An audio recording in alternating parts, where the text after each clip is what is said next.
Sure, you lost both your arms.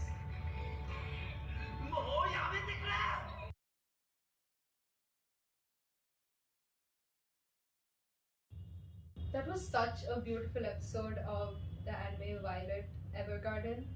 Man, the graphics, the scenery, the plot, the braided narratives in that. It was so beautiful. The first episode, like I'm like emotionally invested in this now.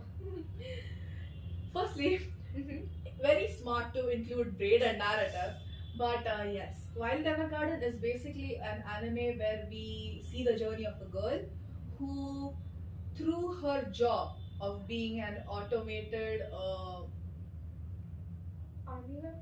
no. She used to be an army weapon, Mhm. but now she basically writes letters for others. Okay. That's So- a drastic shift. Yes, she writes letters for others, and why she took this job up is to understand what I love you means. So the entire journey is basically understanding her own emotions through others. And this is kind of what we are doing with anime and Yeah. K-pop. We are understanding our emotions through others. So as you said, yes, it has one of the best graphics ever It's beautiful. known in like anime community. I just can't get over. I watched this before, but every time I watch this, it's like I can't get over the fact that how beautifully everything is put together, how detailed, and how it emphasizes the culture. Technically, Violet Evergarden is set in Europe, but you see these minute Japanese cultural aspects such as bowing when you greet, Yes. or bowing when you thank people, or even her discipline because she used to be in the army. Like Yes. the moment she meets someone, she like literally goes into a salute. These aspects just highlight Japanese culture so Mhm. much. Yes, I mean, like any genre of anime you take, the Japanese culture, the etiquettes that you can derive from it. Like, for example, when the characters come home, they be like "Tadaima," that means I'm back. I'm and back. then if they make a mistake and they want to say sorry, or if they beg for forgiveness, there's always a bow. And then before you eat this and itadakimasu, Yes. that means let's eat, let's enjoy what we eat. So all Yes. these little etiquettes, it like really highlights Japanese culture. Japanese culture is vast, and anime is a major part of Japanese culture. Yes, there are a lot of little aspects, especially discipline. I cannot get over the fact. Even when it comes to discipline about respecting each other, they have this thing where the lower you bow, the more respect you show to the person in Yes. front of you, which may seem ridiculous for someone who just sees it, Yeah. but it has so much more Meaning. when it comes to Japanese culture. And also, well, they have so many great ways of showing equality amongst people. For example, home economics and classroom duties, where students learn to cook, clean, embroider, stitch, very minute unpaid jobs that for us are so such a big aspect in our society. These things they learn in their middle school years, and I kid you not, we don't know how to embroider or stitch, but they learn this when they were in fifth to eighth grade rather. And these aspects somewhat diminish this male female gap, like the gap that we create, the inequality gender we roles. create. Okay. Yes. Okay. Exactly. Of course, they have their own different aspects of gender roles, but somewhere they don't have it as bad as us. They don't have the workplace inequality as Yes. bad as us. I would say. Yeah, just to bring this in, anime as well, the scenery, the way they depict the places, I think it's like I visited a lot of Japanese places Without actually, yes. without actually going there, like digitally. Like they just put in so much of hard work in that. So that's also a really good like aspect that you can derive out of watching Japanese anime, like visiting places without even being there. That's how beautiful it is. Yeah. And also the emotional connection you build with characters. It is Yes. immense. You sometimes a lot of the times, like for example in Violet Evergarden, she doesn't know what I love you means. She Yes. feels it. She can't tell what it means. So for that, she explores her emotions through other people.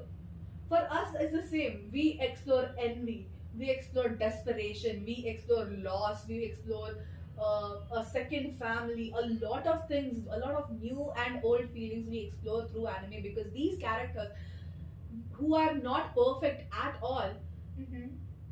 when we see and look at them, that oh, they seem exactly like me, and that's what it draws you in into the anime. The emotional connections, yeah. No matter what genre it is, there is always like some character that someone relates to, be it the main character or a side character or the villain of the plot. So Quite often, like not just in anime, but also in all the other medias, villains are also seen like, oh, I relate to the villain so much, even though I Yes. disagree with murder or I disagree with whatever he did, but his emotions yeah. touched me, Emotion. kind of. Mhm.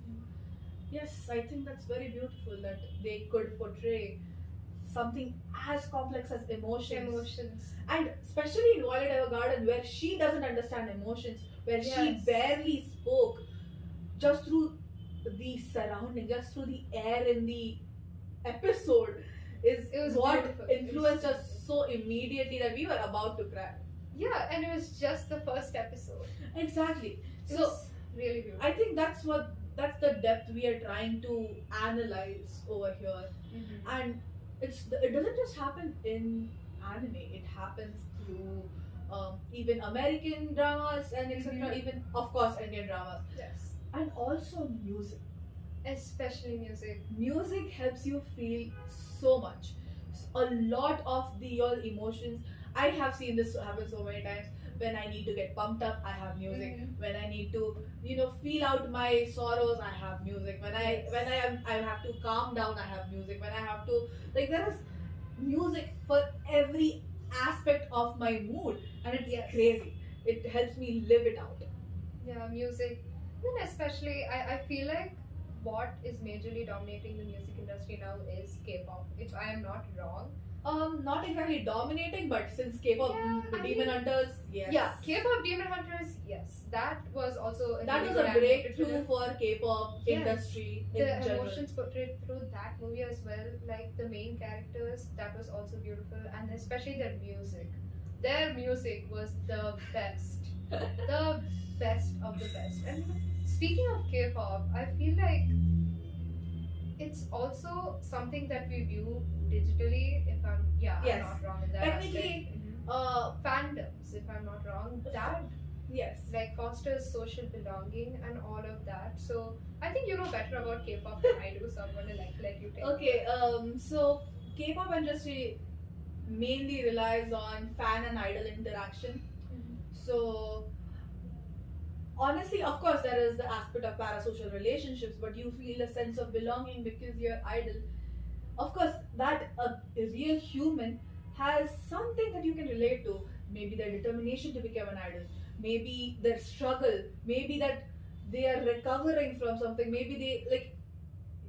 You know how you get told an emotional story and you Mhm. connect to it. It's a Yes. lot like that, but just on a more deeper level. They express themselves through their art, through their live streams, through their posts, so many other things. I know this one idol who paints so much, and he has been painting his emotions out, Wow. and there's so many aspects that make K-pop also such a big emotional, like, it affects you emotionally. That's what I'm trying to say here. Mhm. Fandoms is basically when you follow a idol group and you consider yourself as a fan of theirs, then you join their fandom. And fandoms, yes, as you said, promote a lot of social belonging. Through them, you have inside jokes because Mhm. you watch the same idols. You have the sense of belonging where you understand the other person. Of course, there are aspects like, oh, the person that you met through the fandom is not a good person, but that is a very specific case to a generalized audience, Mhm. I would say. Yeah, I think. Yes. Wow, K-pop is also like a really big industry. The groups, the different groups, the choreo, the Oh. beats, the costumes, all of that is just like really pleasing to the eye for certain people. Like for example, I wasn't a K-pop fan initially, but then after I met Samanvi, she really opened my eyes and then made me watch all the K-pop, and then I like started. Yeah, we're back. So yeah, K-pop itself is a really big industry. The music, the beats, the choreo, the costumes, the fandom, the promotion as well. It's like insane. I initially wasn't a K-pop fan. After I met Samanvi, she like really opened my eyes, and then I started exploring this world called K-pop. And then I realized that when I started listening to their music, the different types of genres and beats that I listen to, some of them pump me up, some of them like just put me at ease. So I just like realized how even K-pop helps one like navigate through their tough times and like helps them straight out their emotions here and there. So both anime and K-pop, for I can't say majority, but for certain amount of people, I feel like it's a really way to regulate emotions and understand like different themes. And a major part of our life, that is, it provides like a short break from our monotonous life schedule. Yes. Both anime and K-pop explore many themes. Where one group I know, their theme is living your childishness, even if you're an adult. One of them is, again, there are so many K-pop groups surrounding childishness, and then there's some extreme K-pop groups like that promote um a theme of AI, a theme Oh, of wow. girl power. There's a theme of um, elegance. Like there are so many different themes that you can't really not find what you want. You will have something that you will like, and this just brings you into you. It makes you escape. It makes you leave your current problems. It makes you get a breath of relief from Yes. the stresses of your life. If music in Absolutely. general, shows in general, of course, do that. But I think for me, anime and K-pop have been my way to just relieve all my stress, to express whatever I feel. Yeah, I feel the same way. Anime and K-pop, they're like a few ways through which I take a break or escape reality. Basically, when we talk about escapism, it's basically like the tendency to seek distractions or like from reality sometimes, or like just to take a small break through imagination or by seeking out activities that give you pleasure and like put you at ease. So I feel like escapism is like an emotional safety house for me. And anime and K-pop are two major aspects. I'd even add like artwork as Yes. a form of escapism for me. And yeah, what do you feel like in this digital era? I would say that usually technology or like being chronically online is often stereotyped. Like it's like a way of saying that escaping it's like a form of like escaping media. No, I messed up. Let's No, start I this don't. part. I think No. Let's start. I think what you mean by that is that saying that even though being chronically online is not a good thing, in today's era, digital lifestyle Mhm. is what helps you escape as well, because your real life is so monotonous. It is Yeah, so so true. mundane that something, as I said, foreign brings it joy. Something new, something that you've never seen before has brought you joy. And I think that's what you were going for, saying that Yeah. What like I was going for was that like digital escapism. So it's often stereotyped that escaping into like media makes people more antisocial. But then when you talked about fandoms and K-pop, I think that kind of opposes that because many of the fans get together online to support their K-pop group, so there is a sense of belongingness there. So I think it like opposes the stereotype of digital escapism. What do you feel? I feel um, people often confuse digital addiction with digital escapism. With digital addiction is basically in our context, it would be never like watching every live from the first Yeah. minute to the end, never missing it, obsessively going through the Instagram pages of your idols, somewhat related to stalking. Mm-hmm. While when it comes to escapism, it would be more like in a certain situation. For example, in a certain situation when you want to escape, say I want to escape boredom, so I just put on one of my favorite music videos.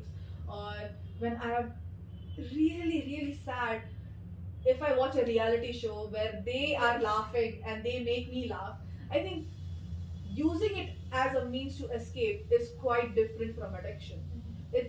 It's a way to console yourself when nothing else can. Yes. Because of course, being social, um, making artwork, everything does help you escape. But if you're say in the middle of a resort and you don't have the means to do anything else, this is the way I think people would like. This is what people would resort for. And for me, even though I am very social, um, sometimes people around me don't provide the closure that anime or K-pop would. I Like, feel you. yeah, because I mean, of course, every individual to themselves, but I find myself much more consoled through uh, K-pop or through anime or just being happy that the person I care about is happy. Sometimes Yeah. just gives me more happiness than someone coming to me and saying you're all right. Yeah, I get it. I feel like we all have some way that we escape reality. I feel like escapism is essential because our world right now, it's like it's a rat race of life. If you ask me, there are deadlines. There's tough competition outside. There are certain instances where you need to prove yourself hard. So in order Activity to- points. activity points. Yes. So the harsh truth of our reality is that at one point of time there will be no way that we'll be able to do something that we like, and for us to keep going we need to escape reality. That is through anime and K-pop for us, but for others there are so many other ways. So I feel like escapism is not wrong. It is something that people should do, but it should be kept under control. Yes, of So course. yeah, that's I think while escaping, you should realize that what you're escaping to is not real. yes, that's also there. Your relationship with idols is parasocial. Yes. It must be kept to an appropriate boundary. And anime, of course, is quite literally not real. It's not real. Of course, but- even if you do end up going to Japan for living or for a visit, yes. does not mean you see anime characters around hopping around. You still have to maintain the same sense of respect that you would have anywhere else. And I think that's where escapism would help you the most. Yes. No, that's a lot. We should watch a K-pop video. There's like too Yeah, much we thinking. should actually watch a K-pop video. But let's just end by saying one thing: escapism is not wrong. You can, and I feel like the digital era right now is helping us to achieve this as well. So yes, I hope you yourself find some way to escape your problems. Of course, within appropriate boundaries. yes.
Yeah,